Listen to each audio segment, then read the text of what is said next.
My parents had me very young, like in high school. They had an on-again, off-again relationship for my childhood, with my maternal grandparents actually doing most of the parenting until I was 12, and they got married and got their act together. They had my sister 2 years after that. I was always a second thought for them. Our vacations were suited to an infant. Our home was full of stuff for a little kid, not a teen, whatever. I got out of school, and my grandpa helped me get an apprenticeship as a welder. I enjoy the work, and the money's great. I have my own rig now and just bought a house. My sister's into ballet, and she's really good. She has an opportunity to go to a summer program, but it'll cost a lot of money. My parents can't afford it all. They asked me to help, and I said no. They said I should help her because she looked up to me. I said no. They said that I make more money than I need, and they'll have to go into debt for her to go on this program. I offered to give them back all the money they spent on my extracurricular activities as my contribution. They said I was being an idiot because when I was young, they couldn't afford to pay for the stuff I was interested in. I pointed out that they're old and they still can't afford crap.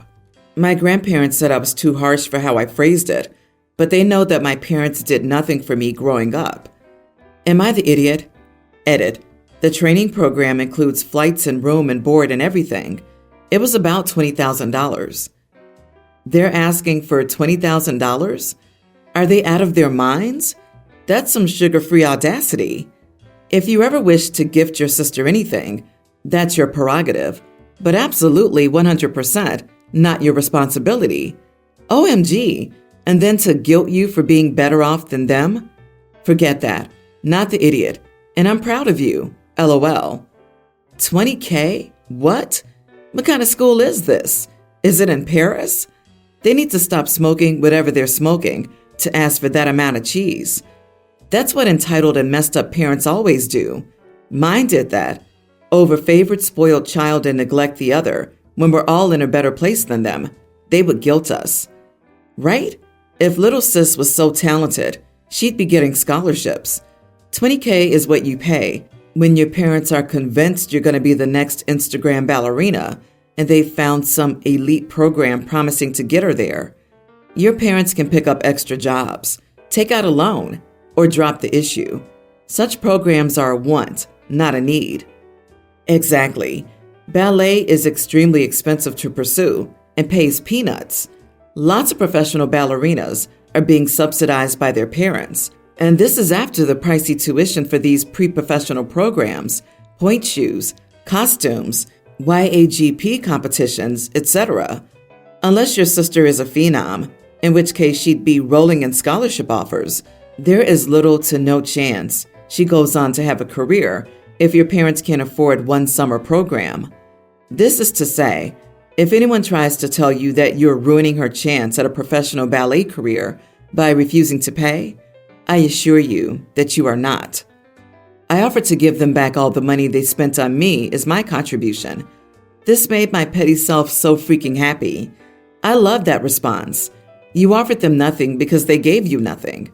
You earned it with what seems to be no help from them. How many kids in your situation grow up messed up because of parents like that?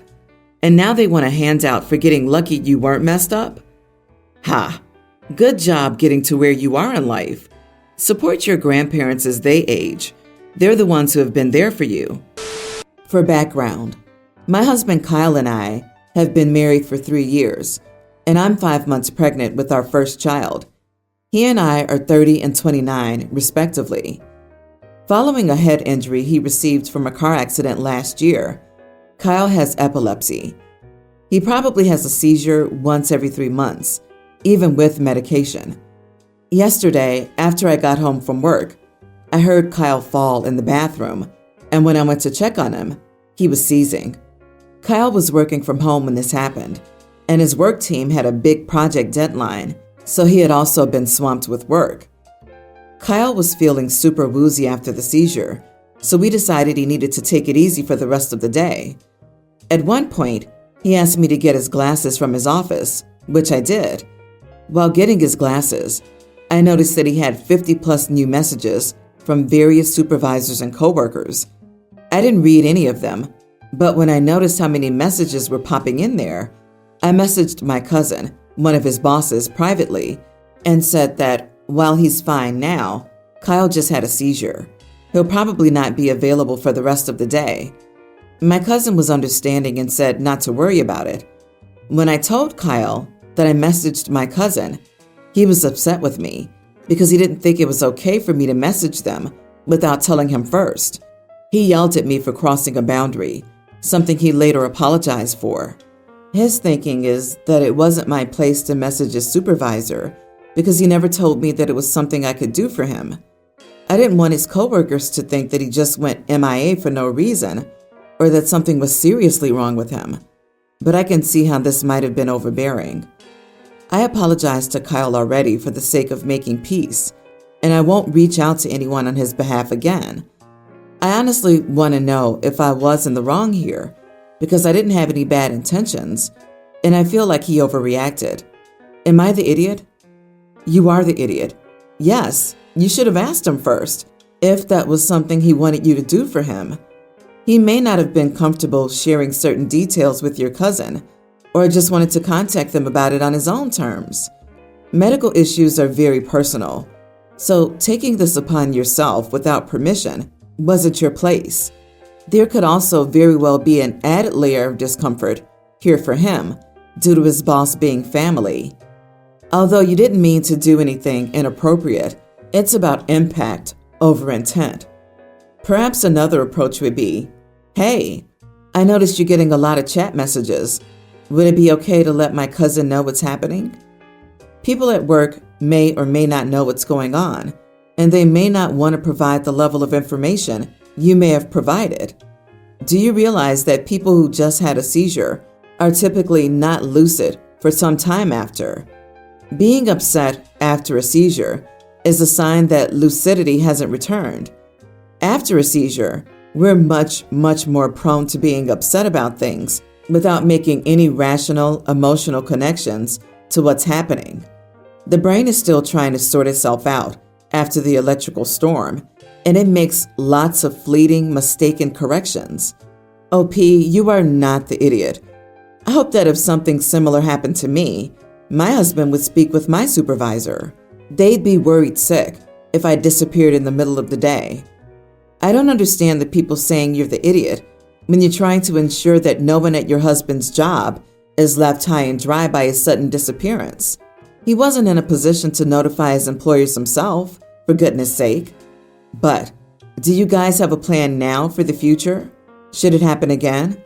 Also, hope he's doing better. I'm a hairstylist. I had a mom book her daughter in for a trim and a color with me. I'm not their usual stylist. The stylist they usually go to is on holiday, and I was recommended to them by a friend. When the mom booked the trim and color, she specified that her daughter had long hair and asked if that was okay for me to handle. The receptionist said yes, because I do have a lot of clients with waist-length hair. Waist length is usually the longest hair I'll cut. I've never had a client with hair longer than this. Unfortunately, I can't kneel down for long due to issues with my knees. I'm awaiting surgery. When they turned up for the appointment, the daughter had her hair up in a bun, so I couldn't see the full length of her hair. The mom thanked me for fitting her daughter in. She said that when their usual stylist isn't available, getting her daughter an appointment can be difficult due to her hair length. When the daughter sat in my chair, I asked her to take her hair down so that I could brush through it before we started her ombre color. When she took her hair down, I noticed it was much longer than I expected. I asked her how long her hair was, and she said it was knee length. She brushed her hair back so that it was all going down the back of the chair, and it was well past the length I was comfortable cutting. I would have had to kneel down to color and cut her hair. I waved the mom over and told the daughter to remove the gown. I apologized to the mom and told her that I couldn't cut her daughter's hair due to its length. I explained that it was too long for me to cut, as I couldn't kneel down to cut hair. Understandably, the mom was upset that I was refusing to cut her daughter's hair. She demanded the booking fee back. I informed her that the £50 booking fee was non-refundable and that she should have been told this when booking. She then demanded to speak to the salon manager. I told her I'd get her the owner. The owner of the salon did refund her money. However, she told me that I shouldn't have taken the booking if I couldn't cut hair that long. I told her that the length had never been specified to me. The receptionist was just told long, and that long hair in our area is usually no longer than waist length. She knows I can't kneel without being in pain. The mom has since been writing on the Facebook page of the salon, complaining that I refuse to cut her daughter's hair because she can't actually cut long hair. I feel bad that the mom is upset about this, but at the same time, it was never specified how long her daughter's hair actually was. Am I the idiot for refusing to cut extremely long hair? You are the idiot. There seems to be a miscommunication here. Mom thought she had communicated everything she needed to. She didn't have any way of knowing that there is a length that you can't cut because of your knee issues. When you stray into idiot territory is how you responded to her when she asked for her booking fee to be refunded. Booking fees stop people from not showing up and wasting an appointment that could have been given to someone else. Immediately refusing the refund for something that wasn't her fault, but rather an unfortunate circumstance, was terrible customer service. Booking fees stop people from not showing up and wasting an appointment that could have been given to someone else, and by misleading the receptionist about how much hair her daughter had. She just did that. Knee length is more than long, in my opinion. That's the kind of length you alert a salon to when scheduling an appointment. OP is not the idiot. I disagree. You are the idiot. For about 3 times the booking fee, you can purchase a chair that would be high enough to accommodate any length of hair, assuming it's not dragging on the floor. I suspect that some type of booster chair would work too in a pinch, or just set the whole chair on a raised platform. There are solutions to your kneeling problem that can be solved relatively inexpensively without you requiring to turn customers away. I have an Instagram account dedicated to photos and short videos of food from local restaurants in my city. I don't turn meals into a whole photo shoot production when I go out, but I like to snap a few photos of everything as it comes out. I've got about 1,000 followers. It's just a hobby for me, but I've made friends with some other bloggers, and we like to go out and get pics together and try new restaurants. I prefer doing this with my foodie girls because my boyfriend hates it and will go out of his way to take a big bite of food or mess up his plate with his fork before I can snap any pics. He rolls his eyes when I take pics of my own food, so I pretty much stopped bothering him when we went out together. Money's been tight lately because of some medical bills, so I haven't been able to go out to eat with my foodie girls, and the infrequent date with my boyfriend is the only chance I get to go out to eat. So I had to sit him down and have a let me just enjoy things conversation with him, and told him I was going to take pics of my own food when we went out, and could he please just not be immature about it. And since we alternate who pays for dates, I told him I would appreciate it if he could spare the 30 seconds for me to snap a pic of the appetizer plus his meal on nights that I was paying. I got sort of a half-hearted, do whatever you want confirmation. Sunday was my turn to pay, and he let me take a pic of the appetizer with minimal fussing. But then when the entrees came out, I went to snap a pic of his, and he messed it up with his fork. Then he reached over and stirred up my pasta to ruin the photo of my meal. I was so angry that I refused to pay for his half at the end of the meal, which made him angry because he wouldn't have ordered a cocktail if he knew I was going to skip my turn. He says I owe him one because I don't get to just decide not to pay according to our agreement after we've already ordered. Am I the idiot? Not the idiot, but girl, why are you even dating someone who clearly has no respect for you or your hobbies? Please ask yourself why you're in a relationship with a selfish child. If he doesn't want you to do what you enjoy, then he's not the person for you. You have a nice hobby. It's not destructive, physically or emotionally. It's something fun. Plus, you ordered extra because you were paying. What a cheap idiot. Dump him. Yeah, keep the food, ditch the boyfriend.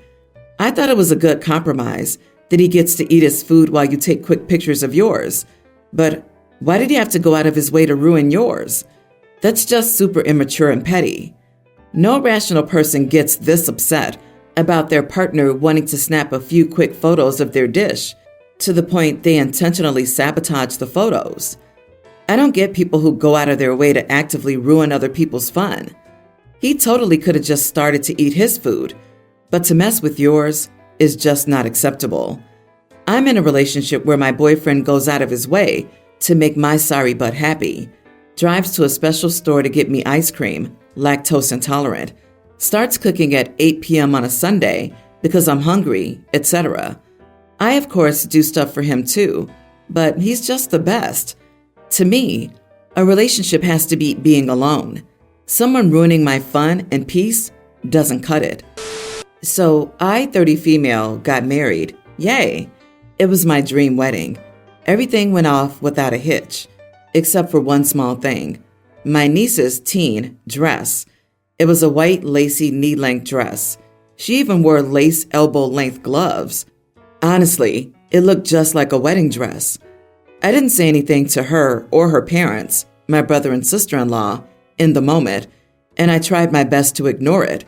But when I got the first drafts back from our photographer, I couldn't stand when I saw her in the white dress standing next to me. My husband saw how upset I was and suggested we pay extra to Photoshop my niece's dress to light blue. We thought it through, and since we had some budget left, we went for it. Well, last week we got the final photos back, and they looked great. I could hardly even tell that my niece was originally wearing white, and she still looked really nice. I posted some of the photos on social media, and my sister-in-law messaged me and was angry that I photoshopped my niece without checking with her, my sister-in-law, first. She accused me of thinking my niece was ugly and of body-shaming her.